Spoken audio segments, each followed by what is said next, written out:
Um, as I was introduced, I am your moderator, and I'm a Lumbee Elder and Senior Fossil Fuels Manager for Friends of the Earth, and also a founder of the Red Tail Hawk Collective, which is another citizen group in North Carolina working for positive solutions. I'm going to name all of our panelists today, and then we're going to have a conversation. On the panel, we have Danielle Kuntz, who you have met through the photos, and she is a resident of Sampson County and a member of the Environmental Justice Community Action Network. Susanna Park is from Buncombe County and Program Director for Community Roots. And Jordan Revels is from Robeson County, and he's the Eastern North Carolina organizer for NC Warren and a leader in the EDLI initiative. And then we have Roberto Rosales, who serves as the Farm Workers Health and Safety Educator with the North Carolina Cooperative Extension in Wilson, Nash, and Edgecombe counties. As you can see, we have quite a diverse group of people, and it is really nice to be sitting with them at this table.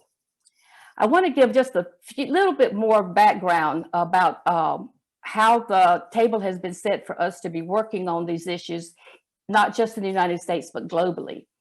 One thing that I want to highlight is that we are in the 30th anniversary year that the principles of environmental justice were adopted on October 27th, 1991 at the first National People of Color Environmental Leadership Summit held in Washington, D.C. This summit was critical in that it was the first time that people of color leaders had got together in the forum such as that and laid out the agenda that was important to them. For people of color, the environment is woven into an overall framework and understanding of social, racial, and economic justice. The definitions that emerge from the environmental justice movement, led by people of color, are deeply rooted in culture and spirituality and encompass all aspects of daily life where we live, work, and play. This broad understanding of the environment is a context within which to address a variety of questions about militarism and defense, religious freedom and cultural survival, energy and sustainable development, transportation, housing, land, sovereignty rights, self-determination, and employment. So I'm grateful for everyone who will be sharing their experience with us today about ways that the most impacted communities are addressing the challenges of environmental racism. And I want to actually ask Danielle, I know Danielle, you've already been highlighted, but if you could speak a little bit about the positive work you are doing in Sampson County in relationship to the hog waste issues, which are numerous. But talk to us about some of the progress that has been made by the citizens of Sampson County and the role you see an environmental justice community playing in that. Sure. Thank you guys so much for allowing me to be on the panel, and thank you, Cornell, for sharing such a great visual of what we're experiencing here in Sampson County. I'm very grateful to be back home as a PhD candidate.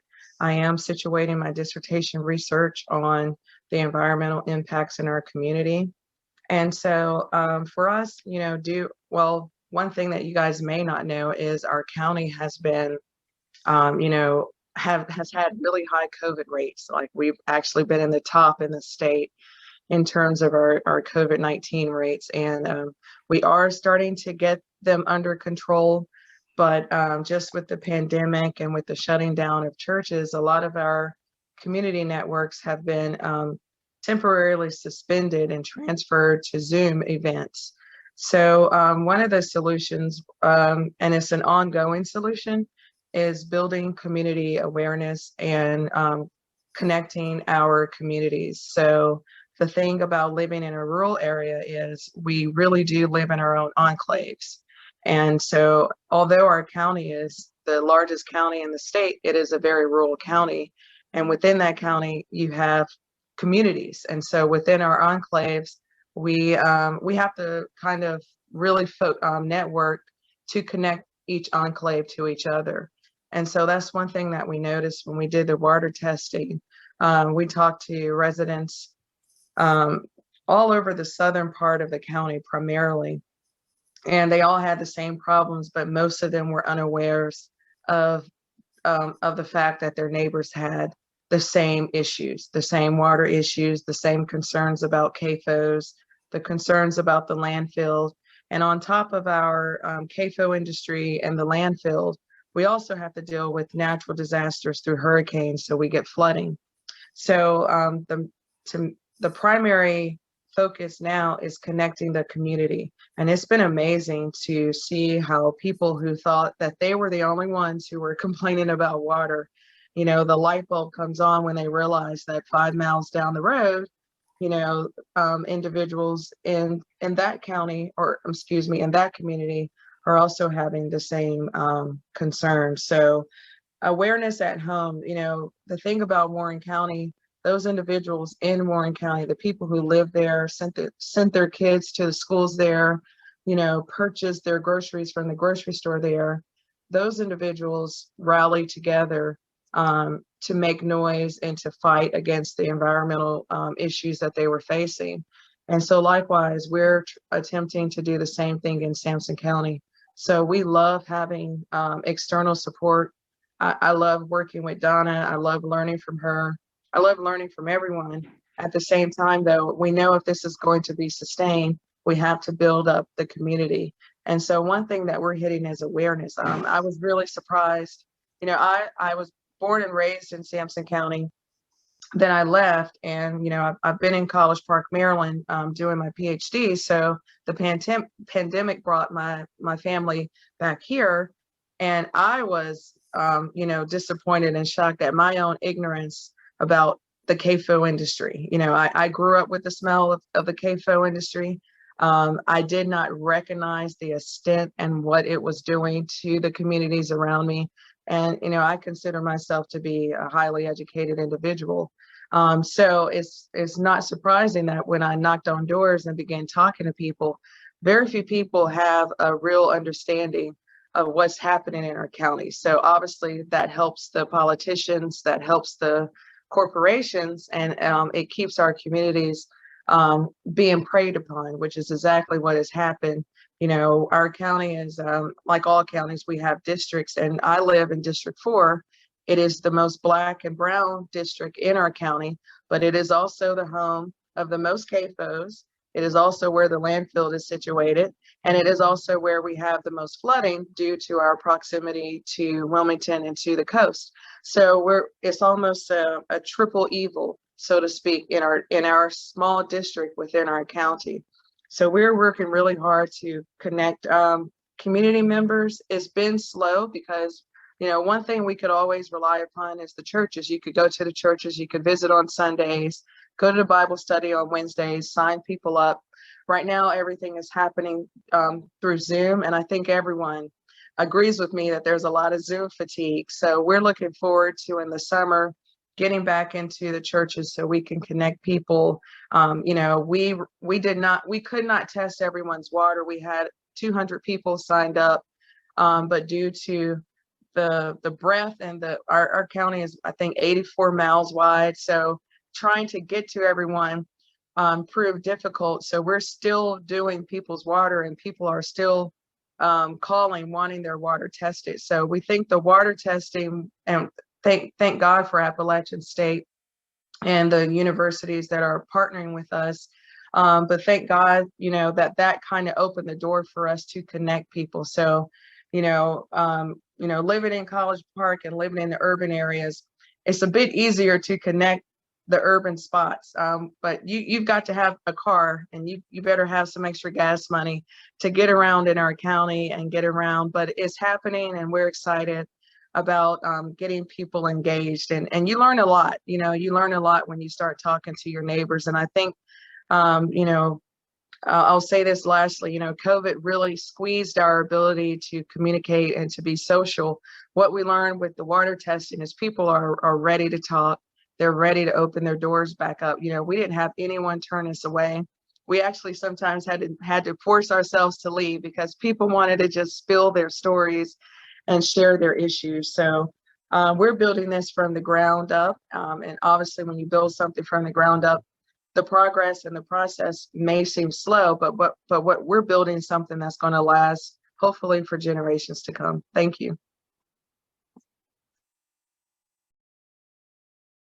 It would help if I took the mute off, wouldn't it? Thank you so much, because what I heard from you was the energy that did flow out of the early days that Dolly Burwell talked about, and that you're now doing in Sampson County, and the hope of the action that is coming out of the community. You know, we often hear, well, you know, we can't get people involved. They don't really care. When I hear people talk often about people of color and low-income people, but we know that's not true. You're an example of how that's not true.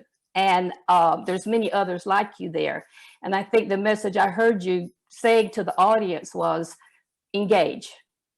The communities are engaged with each other, and you're there to help others engage with the community. And so I think there's really no reason why there shouldn't be more people getting involved with the issues that you're raising in Sampson County. And I know that Roberto, as I'm kind of jumping around here because this is a conversation that is as populations who are often invisible and unseen. I know that you are working with communities that seem hidden from the normal comings and goings of communities, farm workers in general, whether it's a farm owner or those who are working in the fields, are so underappreciated. Could you share with us just a little bit about some of the activities you're doing that carries the kind of hope that we heard from Danielle? You might even reflect on some of hers, but please share with us about your work. Yeah, thank you, Donna. I think it's a changing world in the farm working world. I think there's a lot of positive things that are coming down the pipe. I think it's a long time coming, but I think there's a lot of people on the ground that have been, you know, similar to Danielle, similar to the ag industry. We're doing a lot in terms of engaging people, bringing awareness. My role is more an educational role. I don't get too much into the advocacy side, but nonetheless, I think education in a way is advocacy, raising awareness. And I grew up in a farm working household, so we traveled up and down on the East Coast, and I have a mixed family of both undocumented and documented family members. So, you know, there's a lot of conversations all the time about, you know, you know, policies that are being passed around, you know, driver licenses, reform, and so I'm part of a lot of those conversations in my work as well. So for me, it's very easy to be a part of those conversations. Feel like I have a unique role in the sense that, you know, with the agriculture community, we have, you know, mixed populations. You know, we have people that are aging out from the reform back in the 80s. And so now, you know, we either have some of their kids that are doing the work, or new people that are arriving from other countries that are doing the work. And then there's changes in the industry that are causing, you know, shifts of labor force. If anybody here is familiar with the H-2A program, it's something that has been catching on in North Carolina to bring more legal labor force to the farms. But there's still a lot of farms that use a lot of, you know, mixed labor force in terms of undocumented status and documented status. And so when you navigate some of these conversations with the growers or the employers, it can be a little bit challenging to identify, you know, the different barriers these groups might have. You know, in the term, if you guys recall back in 2016, when some of the strict immigration policies that were placed in like places like Georgia and Alabama, some of these farm workers that were traveling didn't want to travel because of fear of being deported in the travel process. And so some of the farmers here in North Carolina weren't getting their labor force. So, you know, things like that in terms of policy have affected some of the challenges of workers traveling, farmers, you know, not getting their labor force. And so there's a lot of complexities within all of that. And my role primarily with extension has been more to address some of the educational material on risk hazards that are present on farms. You know, I think farm agriculture is one of the most dangerous jobs in the world. And when I tell the workers this, they're a little bit surprised, but I tell them it's not because of the work you're doing, but it's because of the risk factors that are around the work that you're doing. You know, from heat stress to pesticide exposure to equipment hazards on a farm yesterday doing a training where a farmer one of his guys died late last year, who was been with him for 20 years, experience, had been doing the job for years, and so accidents happen, and so part of my job is to go onto the farms and provide education on those topics. But looking back, even maybe 10 years, some of the North Carolina has done a good job in trying to enforce and trying to push for more education and training on the farms. Typically before workers would arrive and employers would assume the person knows how to do the job. And so after seeing cases of illnesses, sickness, and deaths, a lot of push has been in terms of educating their labor force, prior to beginning jobs. So that's probably my primary role in going onto the farm, providing this education, making sure that every farm's a little bit different depending on the commodity, the equipment that they use, the chemicals that they use. So bringing in somebody to do a training allows for it to be more flexible to what is specific to the farm. Whereas most employers we'll use the video format to train workers, which is, I think it's the last resort as far as training. But if you can have somebody to talk about more specific topics to the farm, I think that will help alleviate some of those problems that arise on the farm with whatever topic we're talking about. I think we have seen less incidents arise or happen over the years because of educational topics like this. Extension is new to farm worker education, but there's been a lot of partners, a lot of organizations that have been doing this for years. A lot of the farm worker health clinics that are in the state, throughout the state, they provide education to the workers, in the residential homes, and so it's been the last year with the pandemic has really highlighted some of those difficulties and inequities with the ag community.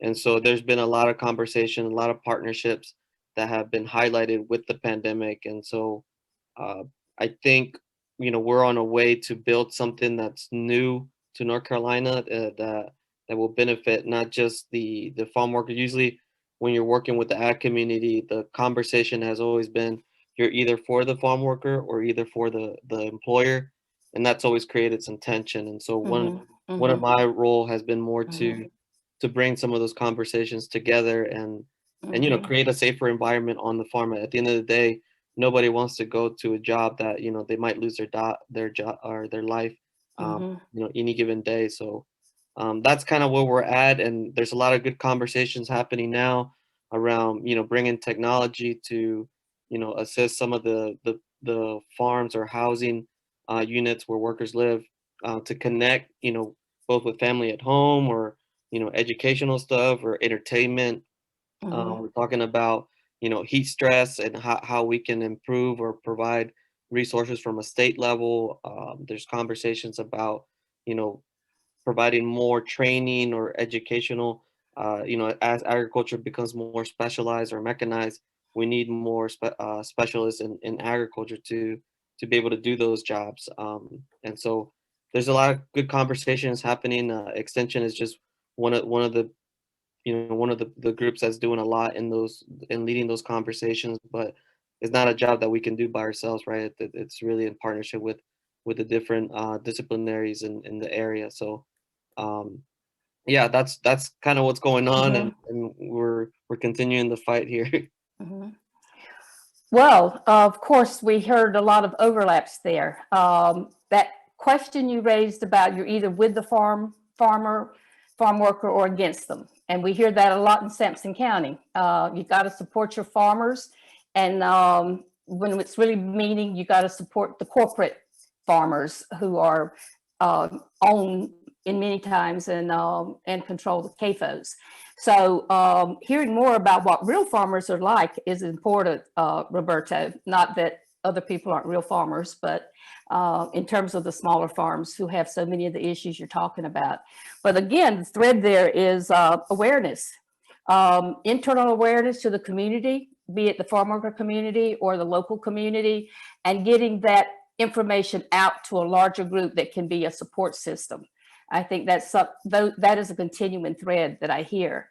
We're doing well on our time. We only had 25 minutes to start, and so we have 2 other people to speak and then wrap up. So Jordan, I'm going to have you be the closer. So I'll ask Susanna to talk a little bit about your work that is in support of communities and in support of nature, and how that has worked to tackle environmental racism. Yeah, thank you, Donna, and great to be with you all. So I'm over here in Western North Carolina on the other side of the continental divide. Our water flows this way, and really great to get to be with you all. And just, we're in a really big state, and I like that piece of, you don't have to be somewhere to decide to stay on the front line with each other. And I think that extended ability to kind of reach for each other is a lot of what our organization focuses on. That, Donna, like you said in the land acknowledgement, that it's an old world view that a lot of folks are coming back to, that we get to be deeply connected to each other and to the planet, and that it doesn't have to be the either or, it's the yes and how can you design systems that that keep us more connected and in a sustainable way, where no one could be thrown away. We have a desire to kind of do some sort of a sticker that we can put, or want to do like a flash situation around Asheville. We put a "where is a way" on all of the trash cans, because it's often we just don't think about it. And I think a lot of communities that are really privileged, there's a way you can tuck things. And as we know, that often that tucking away is often connected in with racism and classism. So the work that we're doing is we've partnered in with this international global movement around the rights of nature, but it's kind of blending in together 2 world views in a way. One of those is around this idea that taxpayer money should be used to defend the interests of private corporations, right? And that the rights of those corporations should have higher law than the taxpayers, the individuals, and obviously as well as like the planet herself. And that's the dominant culture we're pushing up against and is supported in our legal structures. And then what this other view, which is much more like I was already speaking to, that connection that all life is sacred, that water is sacred, that trees and us, that the humans aren't above, but that we hold the responsibility to engage with and protect and defend. So if you take this legal structure that's been designed and then we embed ourselves into it to be defenders, that's what the rights of nature is about. So after Standing Rock, a group of us here in Asheville started this nonprofit, and we have been working on creating a community rights climate bill of rights, which would be, it would be a law. It would be legal local legislation, and it would be, every state and every town has its own challenges around doing things like this. But we're continuing to work with an organization called CELDEF, and they're based out of Pennsylvania. They're the Community Environmental Legal Defense Fund. And they've worked with the Ecuadorian government on putting the rights of nature into their constitution, worked with over 20 different cities around the US to pass environmental community bills of rights that often include the rights of nature. And so what that would look like is that, say here in Asheville, our rights of nature community bill of rights, which would be law, would actually give legal standing to the French Broad River or the Swannanoa River, so that we could actually defend on legal footwork, as in that kind of worldview where we're thinking corporations. We can really say, like, no, your corporation isn't more valuable than this river. Who's going to stand up and do that with us?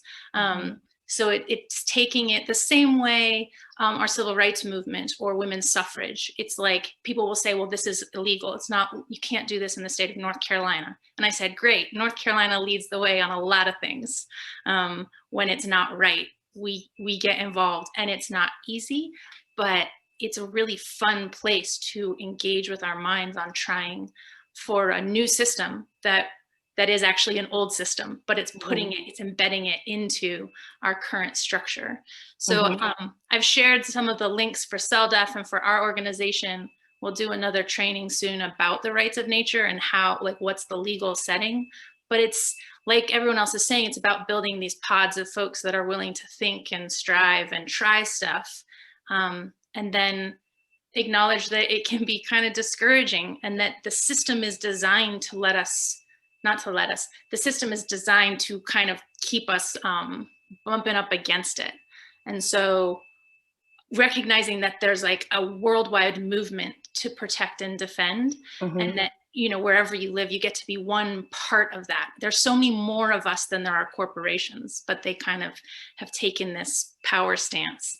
So that's a lot of the fun stuff that we're doing, and trying to make it fun, trying to make it rejuvenating, because people move towards pleasure. So as an activist, when you can make it say, like, come stay with me, you can be discouraged, it can be hard, Zoom is frustrating, let's have a dance party after 20 minutes of hard stuff. And we're always pushing for that. So thank you. Yeah. And I'm so sorry for having to twirl my finger, but we're running close on time. But I think that it is important that you're making the connection there, because our health is connected to all of the natural world, and our water and our air. And so this is an area I think that should resonate with Clean Air Carolina's networks, that we can work together for the greater good of all, and do good while we're doing well at the same time. And so with that, Jordan, if you would close us out. I know that you're involved with a lot of projects in Eastern North Carolina, including a leadership group called EDLI, but could you share with us for a few minutes? And if I do this, that means we have to wrap up. Yeah, absolutely. No worries about that. Thank you so much. I'm super excited to be here with this awesome lineup of speakers and this awesome conference. So a little bit about the work that I do in my capacity as a Lumbee youth and organizer in Eastern North Carolina. I am a climate organizer with NC Warren, and with that comes a lot of different coalitional work through entities like North Carolina Energy Justice Network, as well as other organizations like the North Carolina Climate Justice Collective, which we partner to do the EDLI work.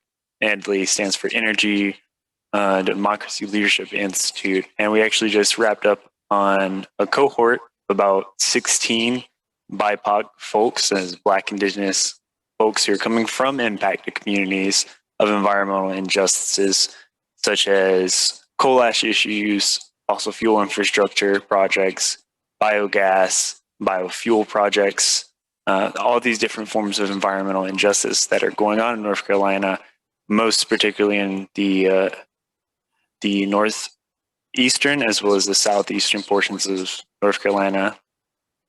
So working with these folks who are from these communities at an intergenerational sense, so anyone from 17 all the way up to the late 60s, working with these folks who are on the ground going through these issues with their community, who have a lot at stake, right? And these are folks who are genuinely impacted, have had issues that have come about from these environmental injustices with their health, their family, their friends, folks in their community that they've lost as a result of these issues being in their backyards pretty much. So through this project, we've really been able to work with these communities to give them the skill sets, the education, and the tool sets that they need to actually be able to bring transformative change to their own communities, and not just on the local level in their backyard, but across the state of North Carolina ultimately. And so with this, in a sense, what you're seeing is we're taking all the bad and we're trying to get rid of that to build out something good that's going to be of benefit to these communities.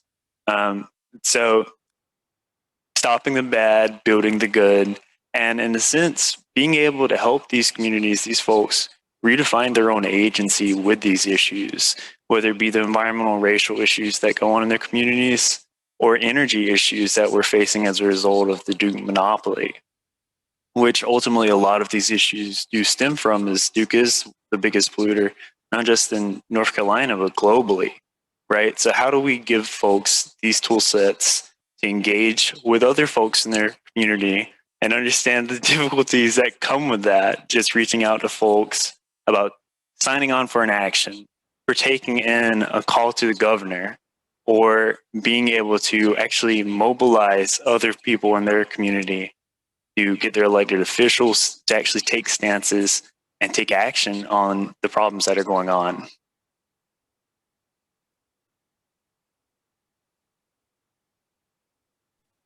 Donna, you're on mute. I'm sorry we only had a half hour. As you can see, what you've heard today are about ways that environmental justice is being practiced across North Carolina. So please reach out to these panelists for more information, and also pay attention to the actions in your own community. Pay attention to the meetings, to the calls for justice out of your own community. We need to start there, but spread out and connect to all that's going on across the state. Thank you, June. Thank you for giving us a few more minutes. We're just getting started, and you have these wonderful people's contact information, so please let us know if you want to know more.